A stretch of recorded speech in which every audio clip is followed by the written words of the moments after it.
Good morning, everyone. Welcome to another edition with me, your girl Sky Larkin, where I talk to wonderful, everyday people about what they're doing in their day-to-day lives to inspire and encourage other people to do the same and just try new things and start that new business and so on and so on. So welcome. Thank you for joining me. I hope you've had a lovely week. I hope you're looking forward to enjoying the glorious sunshine that we've got that's just unexpectedly turned up, like the summer. Yeah, I hope you have a great weekend.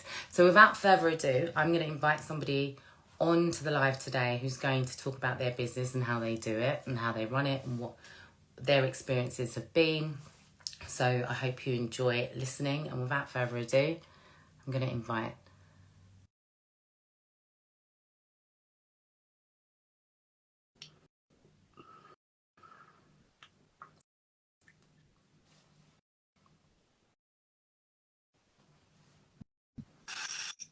Good morning.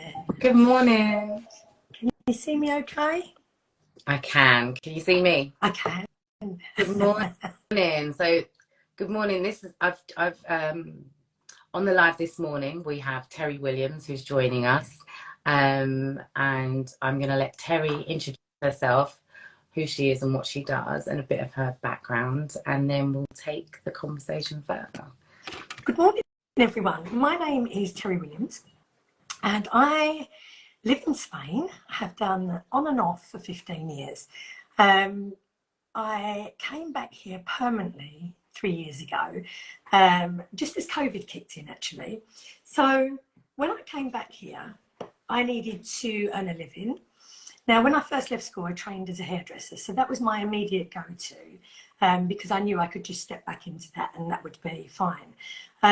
So I've created a business back in hairdressing, but also for the last 10 years prior to coming back and living in Spain permanently, I had worked in housing. I had been a mediator, I'd been a homeless prevention officer, and I'd done coaching with families and also with young people leaving the care system. So I came back, I did the hairdressing, but as much as I love it, it wasn't fulfilling me enough. So I decided to go back into coaching, but I wanted to work with a different client group. I wanted to work with women in midlife, mainly because I'm a midlife woman. I'm probably a bit past that now, but I'm a woman in midlife, and I know when I hit around about my 50s, I went through a paradigm shift. And I say that word because I actually felt that at the time, that it was a paradigm shift, and I didn't even really know what the word meant, but I felt I've never heard the word. Do you want to talk about that? Yeah, I remember I'd come back to, I know I was sort of living here in Spain at that time. My kids were in England. I'd hit menopause, so obviously everything's changing. Your body's changing, your hormones are changing. The kids had left home, so I no longer was needed there. And I think I hit a midlife crisis, because I remember I was standing in the garden. It was a lovely sunny day, and I'm hanging my washing out, and I just thought, who am I? I don't know who I am. I don't know what my purpose is in life anymore. And it really hit me. And I'm quite a doer. So I thought, right, from today on, things are going to change. So I actually went away. I started making lists of things I used to enjoy, because I really didn't know me. I didn't know what I liked, who I was. I really was I was stuck. I was completely stuck. So I decided to make some lists of things that I used to enjoy doing, things that I wanted to try doing, and then once a week or once a day or whenever I got time, I was going to try those things again to find out, because we change, don't we? As we grow, we change so much that things I might have liked doing when I was younger, I may not like now. So I wanted to try out all those things to see really where I was and what I liked today, because you can't go back, you can only go forward. So it was a new me, not the old me. I wasn't looking for the old me, I was looking for a new me. So that was where I started. I mean, I've done so, yeah, I mean, I think when we're younger, we have less fear and we've got more self-confidence. I mean, I recreated myself many times. I started out as a hairdresser. I did so many different jobs. I went into accounts. I did accounts for 10 years. And what started me off on the accounts thing, I went back to evening classes and did a computer course. And then they brought in a motivational speaker, and it was the first time I'd ever heard a motivational speaker. Okay. And honestly, it just opened up all sorts of things. Like he said, if you've been a stay-at-home mum, do you write lists of you know, what you're going to buy? That's a budgeting list. Do you work out what money you've got coming in and what you've got going out? You know, that's a forecast. He just opened up a whole new level of understanding for me that I've been doing a lot of these things anyway. And really, that on business, it's just a bigger scale. Yeah, I mean, So aren't we just project managers, like in our exactly own... that. But we don't realise it because we're at home. We're just looking after the kids. I mean, sometimes I think we don't even look at how important that job is of just looking after the kids and working, you know, looking after the home. So sometimes someone needs to point that out to you. Oh, absolutely. It's the most important job there is. Yeah. And sometimes we really undervalue it as a society as well. What I wanted to ask is, how did you get those, what helped you with those strategies about, you know, writing a list and stuff? Did you read something? Did you speak to somebody else? Like, I've actually always been quite intuitive and quite, I remember going back to when I was 15, you know, my first boyfriend, and we'd split up. And although I was so devastated by that, I knew I would get over it because people get over people dying. So I'm going to get over this relationship ending at such a young age. So I've always been quite, I don't know what the word is. Resilient? Yeah, resilient. Sort of self-aware to an extent. That more self-aware came later, but self-aware, like I knew my friends would say, oh my God, you know, are you all right? And I'd say, yes, I'm going to get over this. I need a period of time to grieve, but I will get over it. And I knew that at such a young age. So I think I've always been, I mean, I do think there's something to be said about nature and nurture. I think, you know, sometimes it is nature, but we can also nurture that and create that as well. So yeah, the list just came to me making the list. And I'll tell you what else I did. I made a list of all the things from as far back as I could remember of things I'd overcome, things I'd achieved in life, because we forget how far we've come and how much we do achieve in life. Don't do that, 100%. And I think, you know, that's a way, talking about self-esteem, one of the ways I help my clients, because set little goals and achieve them, and then pat yourself on the back and realize what you've done. You've done that, you know, and it makes such a difference. People think it's silly, like pat yourself on the back, congratulate yourself. It sounds silly, but actually it's quite powerful. And I recommend to clients, make a list, put a list on your computer of those things. And when you're having a day where you're feeling a little bit, go back and look at those things that you've achieved. It makes such a difference. So yeah, so I forgot my train of thought. That's another menopause thing. So I started off, I did so many different jobs. I was in accounting, and that was basically through that coach coming in. And I just applied for any job, and I ended up getting a job in accounts. And within 6 months, I was promoted to manager. So that obviously boosted my confidence. But as a kid, I'd always wanted to be a social worker. So after 10 years in accounting, I decided I didn't want to do all the degrees and all that. So the next best thing was housing, because you really, your job is the job of a social worker, but without the power, you know. So that's where I went. Before I moved to Spain, I did 10 years in housing, coaching, you know, mediation, housing support, you know, the whole 10 years was around support and coaching. So that's how I got back into it. So now I do coaching on a Monday and a Friday, and I do hairdressing Tuesday, Wednesday and Thursday. So I lead a very busy life. And I just want to say, actually, because what you've done throughout your career, you've transitioned into different roles. And that happens to a lot of us. We go through different, you know, I've worked in retail, then I worked in the voluntary sector for a long time. We can go into different areas of work, and sometimes that's scary for people. Yeah. For me, I went through a bit like what you did, but in a different sense. I was made redundant about 10 years ago. I remember leaving the office and crying all the way home because the place meant the world to me. And I thought, oh, my life is never going to be the same again. But if anything, it was a blessing in disguise, because it allowed me to work in a slightly Yeah. different way, start looking at other things that I enjoy. And I think sometimes we can become too loyal and think we're indispensable, when actually, you know, the way the world is, I you agree know, we've got with to that. keep growing and developing and yeah. Well, I mean, they say now, don't they, that you should only be in a job between 4 or 5 years. And I do sort of, there's something to be said for loyalty. In the old days, they used to work in a job for 10, 20, all their life. But you get set in your ways then, don't you? You don't change. And the only thing we can guarantee in life is change. So for me, changing those jobs, I love learning. So learning new things and changing the way I did things was always a good thing for me. And like I say, I think when you're younger, you've got more, you push past that fear a little bit easier and you're not as scared.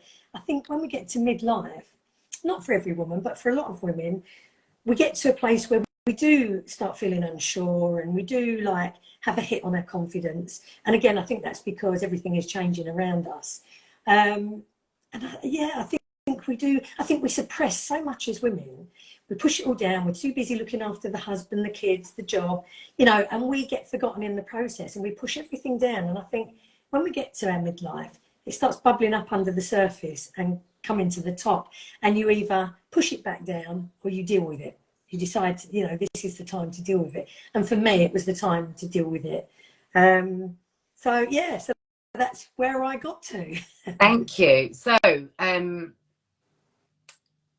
your life experience has influenced your decision to become a life coach. What do you coach people on? Who do you coach? I know you said you coach women, women local to you. Who are these women? And so basically, I wanted to change my client group. So I wanted to go into women in midlife because I know how I felt. And I truly believe you can get so far on your own. But then because the brain is there to protect us and keep us safe, you can only get so far because it keeps taking you back to that comfort zone, what you know. So even for me, I employed coaches. I worked with coaches. I got so far on my own, but then I thought, you know what, I need to employ somebody else. So that's what I did. And I think for a lot of women, yes, you can get so far, but you need that someone to push you out of that comfort zone. so you got so I coaches decided to help you with your self-development. yeah, because for example, limiting beliefs. We've all got limiting beliefs and they do, most of them come from our childhood.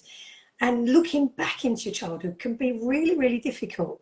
And you need somebody to help you just go that little bit further. So I employed my first coach, and I did hypnosis to go back to my childhood and work out, you know, regress and look at things from my childhood that obviously created those beliefs. Whereas I wouldn't be able to do that on my own. Once I did that, then I started journaling around that.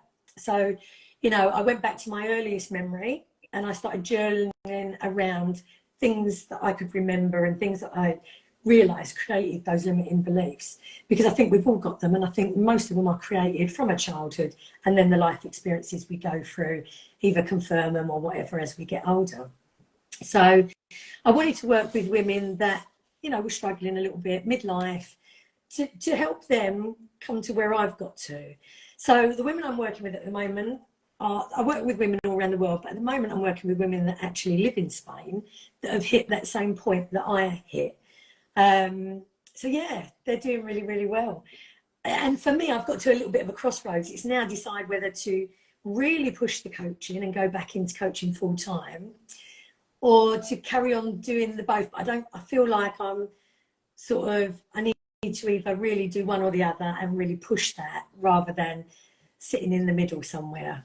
So yeah, so the women I'm working with at the moment, they're doing really, really well, but they are all women living in Spain that have hit the same crisis point that I did. That's brilliant. I mean, living abroad adds another layer of complexity to balancing work and personal life. Can you talk about your experience of managing your coaching business while living in a different country? I think actually it's not been, I do like the face-to-face interaction, but with COVID, obviously everything went online anyway. And actually that's fine. It's working it through Zoom or on here or wherever you want to work it. It's just as good. It's just as easy. All right, you haven't got that personal contact as such, but it still works. It works. Well, it works for me anyway. I don't know if it works for everybody else, but it works for me. Even my women that are here, I mean, I've got one lady that's not too far from me. So we do a few online ones and then we'll meet in person. She's been working with me for quite a while. So we, you know, we've worked it. So we do, say, 3 onlines and then we meet in person in a coffee shop and we'll talk things through. The others are actually online. So they're all totally online because they don't live that close. So it's nice to have that mix of the both, though. Yeah, I agree. I've done a lot of I've had a lot of coaches myself and mentors throughout the years, and I've done some self-learning like you did, similar to you talked about, in terms of sort of looking back to our early childhood traumas and triggers and stuff, and working on those. And I've bought things off the shelf and just worked myself through those in terms of kind of just self-development, really. So in terms of self-motivation, self-development, self-belief, what kind of things do you do with your clients and how do you stay self-motivated? So I use lots of different tools. You know, the inner child work, I do a lot of that as well. So I will, you know, get my clients to relax and then we'll talk about their childhood and then things start coming up and I prompt them, you know, because sometimes you get to a point and you don't think you can go any further, but if you sit in silence and you prompt, things will come up. You know, thoughts don't come for nothing. So explore those thoughts that come up. Again, I get them to make the lists, make, you know, small, achievable, smart goals. Because those goals are so important, the small ones that you can achieve quite easily, because that's where your confidence grows. Pushing past that fear, you know, we've all got things that I mean, doing lives. I remember the first few times I did lives, oh my God, my knees were going. I was terrified. I was trying to talk myself out of it. But once you do it, it becomes easier and easier, doesn't it? And then you think, why was I even frightened of that? And it builds your confidence. So, you know, just pushing past those small things. Journaling is massive. I think journaling is massive because once you start opening up that thought pattern, things will start coming to you, not necessarily in the moment, but like I'll be ironing and all of a sudden something will come to me. Like the other day I was talking to my client about, you know, that fear of judgment. And I was doing my ironing and I thought, God, that comes at such a young age. I mean, I think I even said it to you the other day. You know, your parents, when you're young, they say, behave yourself. If you're going anywhere, don't show me up. Behave yourself. Be on your best behaviour. Well, what's that telling a child? That's telling them that you're not good enough as you are. You've got to put on a front. And it's the fear of people, you know, judging you comes from that's something so simple as that. Yeah. And then things, you know, move on in life and other things will come in like that. And that fear of judgment is then concreted in, and it takes quite a lot to realise where that comes from and to sort of get past it. Because, like for me, I at one point had a fear of that judgment. And I actually sat down and thought, how does that impact me? You know, if somebody talks about me, what difference does that make in my life? Is, you know, am I still going to get up and go to work? Am I still going to do the dinners? Yeah, nothing actually And what changes. was your conclusion on that? Like, well, nothing actually changes. It's just your ego that's bothered. It's just that pride. So let it go. They're talking about you. They're leaving somebody else alone. I know that's an old cliche and all thing, but it really is true, isn't it? Do you know, how does it actually impact you on your life? It doesn't. It doesn't make any difference whatsoever. It's only your ego that's dented by it. Absolutely. I mean, with your journaling, how do you stay consistent? Because I start. How do you keep? I stay consistent. And throughout my life, I have journaled on and off since I was a teenager, but I don't do it every day unless, you know, I am really stressed or really, you know, I'm going through a period of unrest or whatever, and then I'll journal every day. But I don't do it every day. Some people do, and it works really well for them. I do it when I need to do it. I recently went on a retreat, and one of the exercises was, you know, I've done quite a lot of work around inner child, but she said, I want you to go out on the land, find a tree that you really like, sit down and journal about your inner child in your childhood. And then I want you to say thank you to the tree and hug the tree. And I was like, oh my God, really? I've never wanted to hug a tree in my life. I've never felt the need to do that.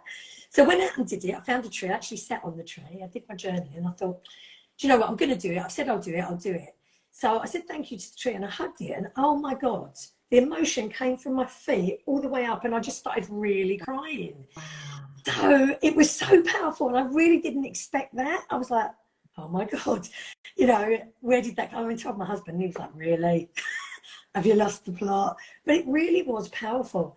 So I think the combination of the journaling, because you're feeling, you know, your emotion, and it really had an impact on me.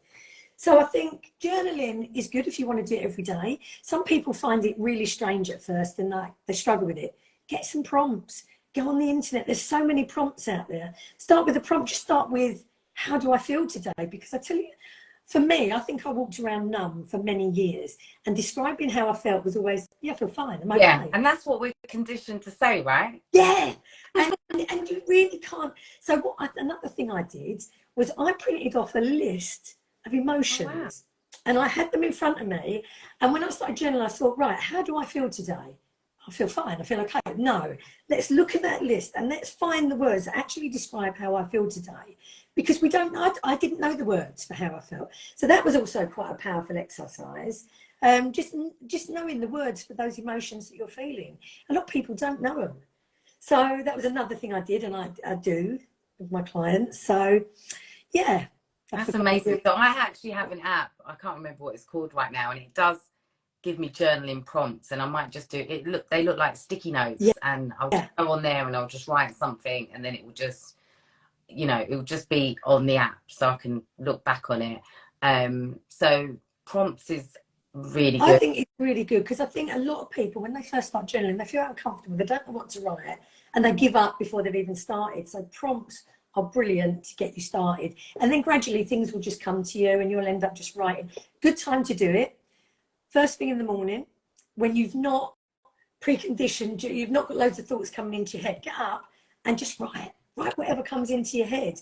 That's a good time. Or for me, I like to journal in the evening sometimes, because then I can write about my day, how it went, what I thought, what I could do better, what I could change. Do you know what I mean? So for me, there's 2 times to journal. I don't do that every day, but I will sometimes do it in the evening, sometimes do it in the morning.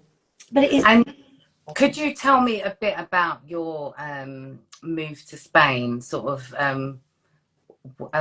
how was that in terms of what made us do it? Yeah, and actually, how did you? You know, it was something. I know it was something that you'd always wanted to do. How did you transition to making that jump? Well, my dad wanted to retire to Spain. It was something he'd sort of set his heart on, but he got to 62 and he died. He had lung cancer, so he ended up dying at 62. And my husband was like, let's just do it. Don't waste any more time. Let's just go for it. So we sat down, we researched it, we did it all, and we took the leap of faith. It was quite difficult because at that time all my children lived at home. They were all older because I was a young mum, so my children were all much older.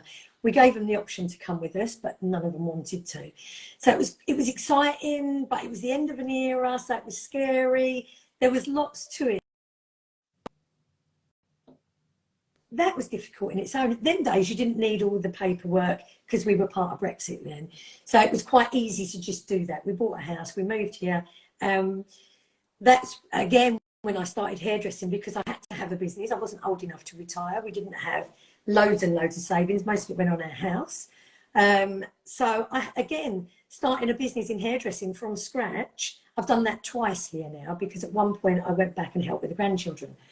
So in them days, it wasn't so easy because you didn't have so much social media. So then I had to network, I had to go out, meet people and do it that way. The second time it was much easier because social media is amazing.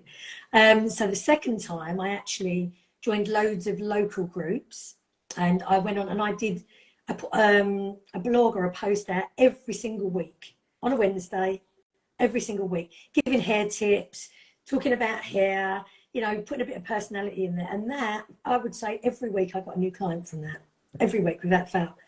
So the second time round, starting that business was much, much easier. So what advice would you give to, or tips would you give to someone that's looking to move abroad? Would you say, like, having an essential skill like hairdressing definitely going to help? It's definitely going to help, because unless you're fluent in the language, it's very difficult. I actually retrained as well, and I got a TEFL certificate, and I went and I was lucky enough to get a job in a school. So I did that for quite a few years, I think 2 or 3 years. That was good fun. I loved it, but it was hard work, much harder than I thought it was going to be. But I did actually love that. So I diversified again. I went into the hairdressing, but the first time around, hairdressing business from scratch was quite difficult because of not having social media. So I was working hairdressing in the morning, and then in the afternoon I was working in a private school doing the teaching. Yeah, it was quite a busy period, and it got to a point where I thought, again, something's got to give here, because I'm not enjoying the country I've moved to because I'm busy working all the time again. And then my daughter actually got pregnant. She got married, was going to double up. They just bought a great big house, both self-employed. We're going to double up on their mortgage for 3 years and then have children. 6 weeks in, pregnant. So then I commuted back and forth. So I gave up the teaching, I gave up the hairdressing job, and that's when I went back into housing again. So yeah, I've transitioned many times. Wow. So yeah, going back to the moving to Spain, I would do your research. How long was your research? Like, was it like 10 months, a year, 6 months? What was from talking about it to it actually happening? Probably under a year, because we are quiet doers. In fact, I did a lot of research because my husband originally wanted to go to France, and I said, no, it's too much like England. I got it in there. Too much. I love it when the kids come and say hello. The charger's next to my bed. Okay, ask Tia to help you. Off you go. Yeah. So when I do these videos, I try and find a quiet room in the house. I love it though. You can't beat it on a live and the kids come in or whatever. It's brilliant. So I'm keeping them entertained with gadgets. Yeah, while I just as you do while you get on with your working life. So he wanted to go to France. I didn't want to go to France because the French don't particularly, as far as I was aware, the French don't particularly like the English. He wanted to buy a lake, and I just thought, no, because he's a fisherman. So is this your husband? Too much hard. Yeah, he loves fishing. Wow. So he wanted to buy a fishing lake in the middle of nowhere. I'm the middle of the nowhere person. I need people, I need activities, I need stuff. So I said, I don't really want to do France. So he said, well, how about Spain? So we came for a weekend just to see what our money would buy us. And in that weekend, we bought a house. Amazing. He's also in construction. The house we bought, I was like, really? Can't see the vision. And I'd always been the one in England to pick the houses we lived in. So I thought, no, let this be his project, his choice. So he came here 6 months before me to get it ready and livable. He did a brilliant job. It's a lovely house now, but it took some. So yeah, we'd sort of done it quite quickly. We did an evening course in Spanish. Obviously we weren't fluent. We could just get by on the basics. I'm still not fluent, if I'm honest, and I'm a bit embarrassed about that because I should be much better than I am. I can get by, I can ask for things, I can have a basic conversation, but once they go into their full spiel, I'm like a deer in the headlights. But and for people that don't know as well, you also do a lot of the admin for your husband's business. Yeah, I do all his admin. Yeah, so go on. And his maintenance business. And if people don't turn up, I know you pull your socks up and you get right in there as well. So yeah, because he's got a construction and maintenance business. We look after houses, and we do their cleaning. And obviously, when he's done a building job, the cleaners go in and clean after him. And if one doesn't turn up, then I have to put my cleaning hat on and go and do the cleaning. As well as the maintenance and the billing and the bank accounts and everything else that goes with that. So I am a very busy person. So that's where I said in the beginning of this interview, I'm at a crossroads where I need to sort of focus, I think, more on one thing than keep doing two. So yeah, I'm sure I'll work out what I need to do and where I need to go at some point. I'm quite a believer in things work out anyway. They sort of come to you at the right time. And how do you prioritise self-care, and what do you do? I know you go for walks with the dog. What other go for walks every day, but I also now, because like I said, I think us as women, we look after everybody else so much that we forget about ourselves. So I start all the time. Yeah, there's a So I journal every now and again. I go for my walks daily, regardless. And I do my walking, my meditation. I'm lucky enough to have a swimming pool. So in summer I swim and I meditate while I'm swimming. But I came across this lady. I mean, I've had coaches over the years, but I hadn't had one for a little while. I came across this lady. I thought she was just a masseur. So I went for, I had a pain in my foot. So I went to get my foot reflexology done. But when I actually got there, she was holistic masseur. So she's now my once a week go-to person. She does a consultation where she works about how you're feeling, what's going on in your life, and then she'll design either the reflexology, the massage, the Reiki around how you're feeling. And it's absolutely lovely. I love it. I come out there feeling like I'm floating. And she's actually like my coach now and my downtime, where I go and I spill everything out to her. She takes that and then she gives me this wonderful massage. So I do that once a week. So a really close friend of mine is a reflexologist, amongst other things that she does, as we all do. And she, for about 14 years now, going on 15 years, when she started her course, she used me as like a test pilot, and I've just been going to her ever since. And I always rave about how reflexology is more powerful than a full body massage. And acupuncture as well, which is amazing. But reflexology, it is holistic. It is, you know, you just feel so regenerated afterwards. So like, it's detoxifying. It's really, really, really. You know, if you haven't had reflexology, I'd definitely recommend go for it. Trying 100%. And where she does the coaching side of it as well, because you think hairdressing, you're coaching because people tell you. Because we talk to our hairdressers. You tell them everything, things you wouldn't tell your normal friends. So I sort of do coaching with the hairdressing, like do coaching outside. So I need somebody to let go with. So she actually is my go-to now, and I love it. So tell me, why is it that we as people will be so free talking to a stranger about stuff that's going on more than, is it the judgment more than people we know? Is it? I think basically, like with hairdressers, we're usually really outgoing people. We're usually really approachable. Most hairdressers I know, we're not afraid to say how we're feeling and what we're doing. And I think people relate to that. And like, they just feel they can talk to you. I mean, I can go in a supermarket. My kids normally go to me, Mum, please don't talk to me. Because I can go in a supermarket, before I've come out, I've had 3 life stories. So me and my mum are very alike, so we do that as well. And I remember being at a bus stop years ago, going back like 20 odd years ago, and my husband was picking me up. We were going somewhere for a date. We weren't married or anything like that. It was probably before 20 years. And I ended up chatting to a woman who was coming back from holiday somewhere. We ended up putting her suitcase in the trunk and dropping her home. I do that sort of thing. It's just like, you know, and it's just, we're open books. I'm not a hairdresser, but I know. No, but I think when you're a caring person, people are attracted to you. Like, you know, that's what we do. We help people. It's a natural instinct, isn't it? I don't think, you know, if you're not that type of person, rather, people are not going to be attracted to that. You attract people that, you give out that energy, don't you? Yeah. So I think, you know, that's why people talk to us. And I mean, I was going to say, like, with your coaching business, like, how do you, does most of your business come from networking and word of mouth, or do you go into Facebook groups to talk about what you do? Like, how do you advertise your business? And on a separate note, what kind of systems do you use to book client calls and stuff? Do you just do it all manually, or do you have an app? Like, what kind of business advice tips could you give to someone that's looking to get started in coaching? I think you've got to be visible. You've got to be out there, which is something I haven't done at the moment, but you have got to be out there, putting your face out there, going in groups. I mean, you can't advertise in a lot of groups, but look at the things people are putting in there, answer them, because people are generally nosy. So if you give a good answer, they're going to look you up.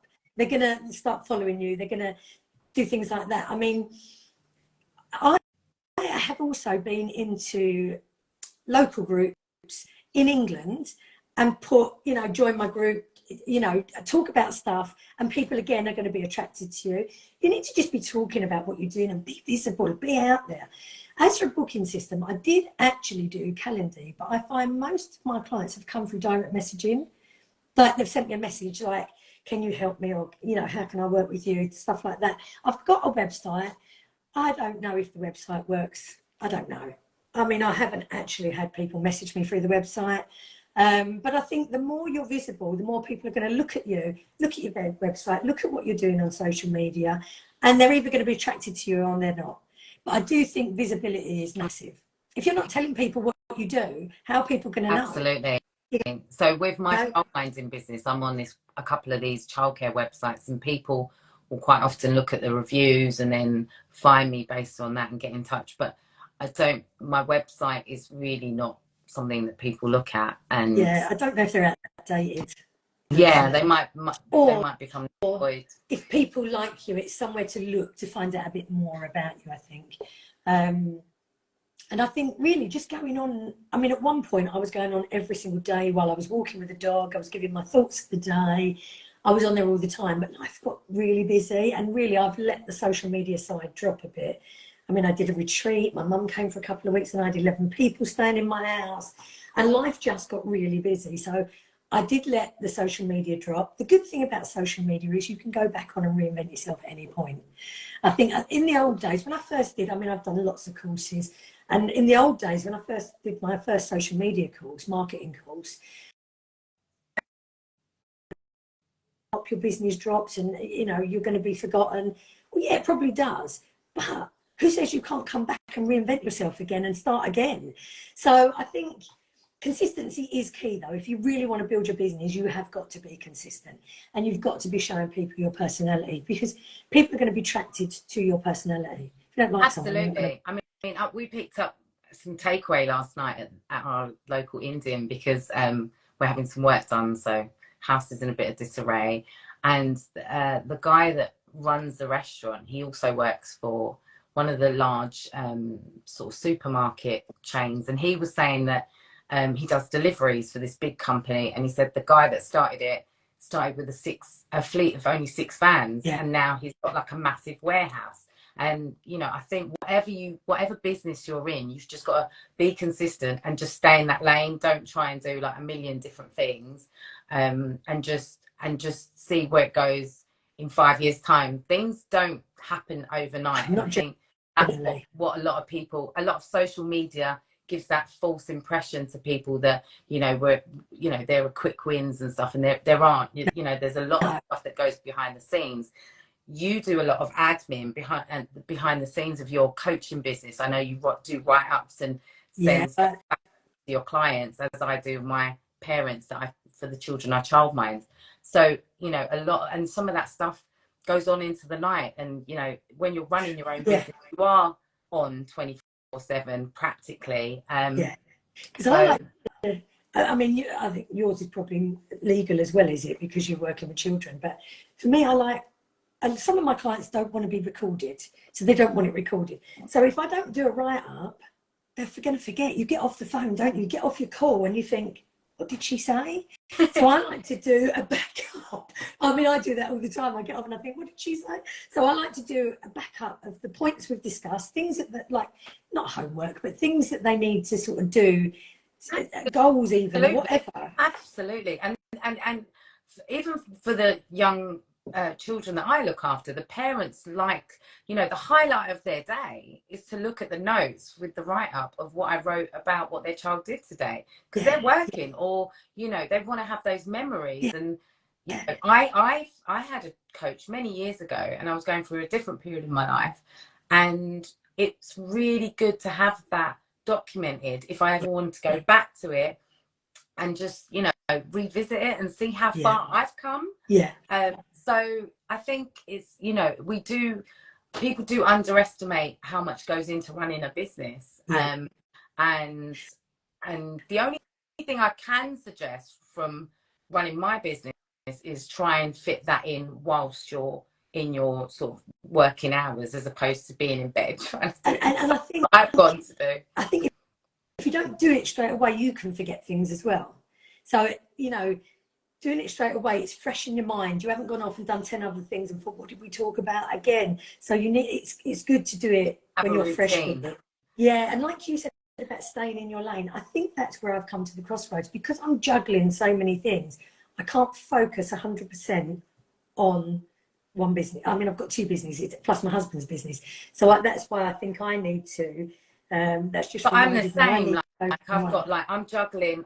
Some, like, even just the emails that I get for all the different kids I've got and their schools, and I just think, what happened to just putting a letter in the book bag? But actually, I don't even look in the book bag because I'm so busy sometimes. Exactly. I think for us as working women, mums, nans, you know, we are juggling a lot, and it isn't, you know, it's a lot. How do we navigate that? And there are going to be times we're busier, and then there are going to be times where we're not as busy. So I think when we just need to recognize when we're burning out, when we're 100%, and to give ourselves those pats on the back. And I think being self-aware is key to that, because years ago I wouldn't have known when I was burning out. Now I do. I know when I am getting stressed, I can't retain any knowledge. You can tell me something and I go, what? Hey, I just can't retain it. So I know when I get to that point, actually I need to take a step back and slow down.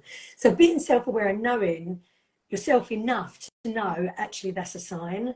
That's my biggest sign. I know when I can't retain information, I'm getting to the point where I need to take a step back, slow down, think about things, go and meditate for 10 minutes. 100%. So this happened yesterday. I did like 1,000,001 things, and then I got home and I just had to lay down for like 40 minutes and then get back up and do what I needed to do. Didn't sleep or anything. I just needed to just like zone out for a little bit and just come regroup and then fire up again. And then, you know, you can have conversations with people that really energize you and bring your energy up, and then that can be like something that drives you a bit further and allows you to sustain that sort of feelings that you can keep going. But yeah, we've got to recognize burnout, and we've got to take time out when we need to. What do you do for fun? What things do you do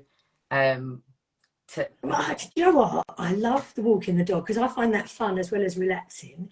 I mean, we go out quite a lot. My husband's more, I mean, I'm social. I love talking to people, but because I spend my whole day talking, I don't necessarily want to go out in the evenings, but we do a lot of going out in the evenings. We've just been away to a music festival in another village in Spain, because here they do so much for free. It was a complete music festival in the streets, like big concert for free. It was brilliant.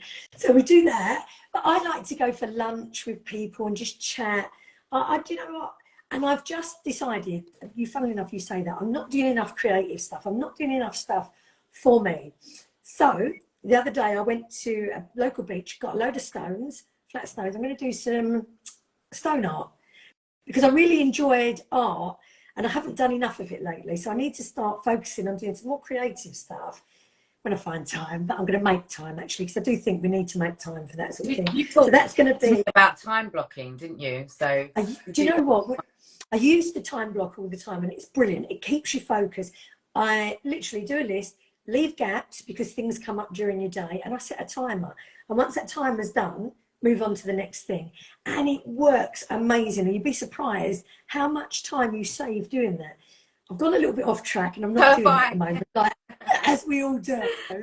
But I really need to get back to that, because it does work. But like, where we're so busy, like you said, we go off track. We do. We're no different to anybody else. What's next for you? You're going to be doing some art. You're taking on some more clients with your life coaching clients. Are you going to be doing any more retreats? Oh God, yes, without a doubt. It was my first retreat. I came out of there feeling lighter, happier. I just loved it. Do you know what I loved more than anything? Turning off the phone. Like I said to my husband, do not ring me unless it's an emergency. I don't want to hear from anybody. I am just going to go and be me and just chill out. It was amazing. I have been a lifelong fussy eater, again from childhood. And I went there with an open mind, and I went there with the intention of taking no other food with me. I was just going to eat this vegan, I can't remember if it was prebiotic or probiotic diet. And I was scared because if you've ever had an eating phobia, you really physically cannot put things in your mouth. I know it sounds really stupid, but you can't. You look at it and you just think, I can't do it, I really can't do it. But I went with an open mind to change that because I'm at a stage where I'm ready for that to change. I did take a bag of nuts because they're healthy, and I actually embraced it all. I couldn't get my head around porridge, still couldn't do that, but everything else I ate, and I was so chuffed with myself. I go away thinking, yeah, I did it, I really did it. So for me, it was quite life-changing. It was, because now I will try anything, whereas I wouldn't even try stuff. I hadn't eaten vegetables or fruit for most of my life. How I am so healthy, I think, is down to positive outlook, because I can honestly say until I reached 50, I never really ate any veg or any fruit. So wow. I think it's down to positive outlook that I mean, I'm never ill. I'm never ill. So I think, and I tell myself I'm never ill. So maybe that's the thing, because I think if you believe it, then it's true. On a cellular level, yeah, that's gonna impact you. God knows if it's going to catch up with me, but I really don't think it will, because I've never suffered with spots. I'm never lethargic. I've always got energy. The one thing I will say that did affect that was brain fog. That I know, because where I've stopped eating sugar, because I lived most of my life on Cadbury's chocolate and bread. That's my staple. That's my vice, bread. Like I start a loaf and I can finish the loaf. So I think that was the downfall, because there's always a cost to everything, isn't there? And I think that was the cost. So my health didn't suffer, but my brain fog did badly. In fact, to the point of sometimes I couldn't even think straight. Like I'd wake up and say, who am I? Where am I? What's my name? You know, and was so that when I started due to what you were eating? I think a lot of it. I think there's more than one aspect to that. I think a lot of it was down to the sugar and the crap I was eating. But I've also got a granddaughter that's being tested for ADHD. So I thought, do you know what? I'm going to read a book so I can understand what she's going through, how she thinks. And I read the book and I thought, oh my God, he's just described me to her. And I was actually quite disappointed by the symptoms, because I thought, isn't that most women? There were a lot of traits that I thought, no, that's not most women. That is definitely that. And yes, I definitely think I've probably had ADHD and not known about it. But I've got to 58 without knowing about it. So, you know, yes, there may be things I can do to help myself, a lot, like with the brain fog and organisation and stuff like that. But, you know, I've got here. I've done lots of different careers. You've done so many things throughout your career. You've moved to Spain. You're a nan, you come back and forth to the UK to see your family, you support your husband's business, you're supporting other women out there with their coaching, you're doing hair, you're amazing. So I really appreciate. I think I'm lucky and I am grateful, and I think gratitude makes a big difference, because I live the best of both worlds. I get to go back to the UK every 6 weeks and spend time with my grandchildren, because I think that's really important when they're young, to build those bonds. And then I get to come back here in the sunshine with the mountains, with the swimming pool. So how lucky am I? Although I think we create a lot of our own luck, but I am lucky. You're very, very lucky and very blessed. So where can people find you? If someone's looking for a coach, where can they find you? If they're looking for a coach, because I know you're not sure about the hairdressing. Your hairdressing is more sort of in your local. It's just local, unless you live in Spain, locally to me. Then that's not going to be for anyone. So you can find me obviously on here, Terrie Williams, Action to Grow. Obviously, if you watch this, you'll see my name come up. You can just click on that. I've got a website, which is www.action2grow.com. I'm on Facebook, just under Terrie Williams, and I've got a business page. I will say I haven't been very consistent on there, but I do intend to get back to that, because I think that's where my everywhere really lies. No, so many platforms, we can't be visible on everything, and I think that's another thing. People shouldn't digress so much and think that they need to be on so many platforms. If you've got like a pick one, an Instagram and like your web page, like what I do think pick the one where you get most interaction with. Like I love Instagram for myself. I love looking at the pictures and stuff like that. But I actually get more interaction on Facebook, which is, and I think there is an age sort of thing, not set in stone, but you know, I think Instagram is for the 30s to maybe the early 50s, but from 40 to 60 is Facebook. Yeah, I think there is an agree with age. that. Yeah, I think there is an age, unwritten, but it's there. And I find I can put a post on Facebook and I will get so much interaction, but I don't get the same interaction on Instagram. So I think go with the one where you get the most interaction and build that. Be more consistent on that, because if you're trying to do everything on every platform, you're going to burn out.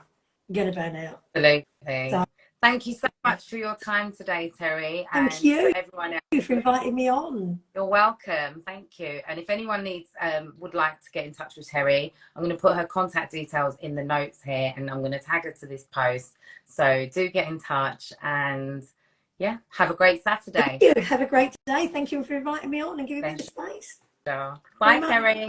Bye. Bye.